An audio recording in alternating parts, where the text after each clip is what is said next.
இடத்துல வஞ்சகம் அப்படிங்கிற வார்த்தை வருது. 4 இடத்துல, இந்த 4 இடத்துலையும் வஞ்சகம் அப்படிங்கிற ஒரே வார்த்தையை ஆண்டவர் 4 முறை சொல்றாருன்னா, நான் வஞ்சகத்துக்கு ரொம்ப எச்சரிக்கையாக என்ன செய்யணும், இருக்க வேண்டும். அல்லேலூயா. நீங்க ஒரு கிறிஸ்தவனோடு பேசும்போது நீங்க ஒரு பாஸ்டரால வஞ்சிக்கப்படக்கூடாது, ஒரு விசுவாசியால என்ன செய்யப்படாது, வஞ்சிக்கப்படக்கூடாது. நான் ஏற்கனவே சொல்லியிருக்கேன், ஊழியக்காரனை போல ஊழியக்காரன், விசுவாசியை போல விசுவாசி. நாங்கள் சின்ன வயசுல கமாயில கொண்டு மீன் பிடிக்க விடுவாங்க. எங்க ஊர்ல கிராமமா இருக்கிறதுனால மீன் பிடிக்க போவோம். அப்ப சின்ன வயசுல இந்த தவளை பிறக்கும் போதே அரட்டா வலைன்னு சொல்லுவாங்க. யாருக்கெல்லாம் தெரியும்? கமாயில கிடக்கும்ல, மண்டை மட்டும் பெருசா இருக்கும். அரட்டா வலை பார்த்திருக்கீங்களா? என்ன இல்லையா, பார்த்திருக்கீங்களா? பார்க்கலையா? அப்ப நீங்க மீன் பிடிக்க போகல.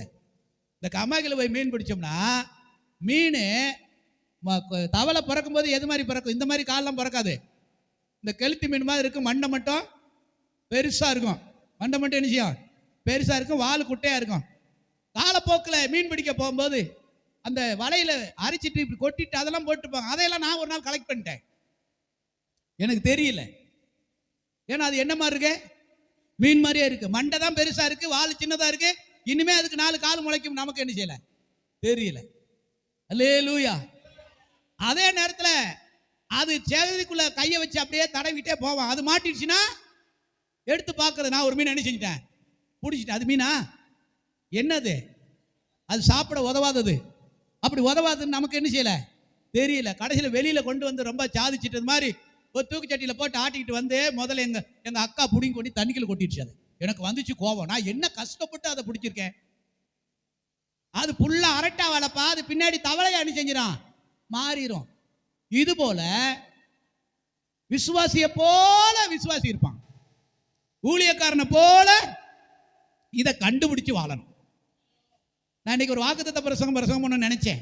எல்லாத்துக்கும் சந்தோஷம் தான். ஆனா ஆண்டவர் என்ன சொல்றாருன்னா, இக்கடைசி நாளத்தில் இந்த வஞ்சகத்தை பற்றி திரும்ப திரும்ப என்கிட்ட சொல்றாரு. நான் ஒரு பெரிய பிரசங்கமா எடுபடிருக்கேன். இதெல்லாம் உங்களுக்கு எல்லாத்தையும் சொல்ல முடியாது. என்னை கூப்பிடுற இடங்களுக்கு நான் போய் பேசுவேன். கையை உயர்த்தி ஒரு அல்லிலே சொல்லும். அப்ப முத எல்லா ஆவிக்குரிய சபைகளும் எல்லா கிறிஸ்தவர்களும் ஆவிக்குரியவர்களும் வஞ்சிக்கப்படுவார்கள். அதாவது ஒரு பாஸ்டர் போல ஒரு போலி பாஸ்டர், ஒரு விசுவாசியை போல ஒரு உலகவாசி. அல்லேலூயா. ஒரு தீர்க்கதரிசியை போல ஒரு கள்ள தீர்க்கதரிசி, ஒரு நல்ல போதகர் அதுக்கு எதிர்மாறியான ஒரு கள்ள போதகர். Thanks for watching. To watch our full video, please visit our channel Peace Tower GSF on YouTube. Do watch, share and subscribe.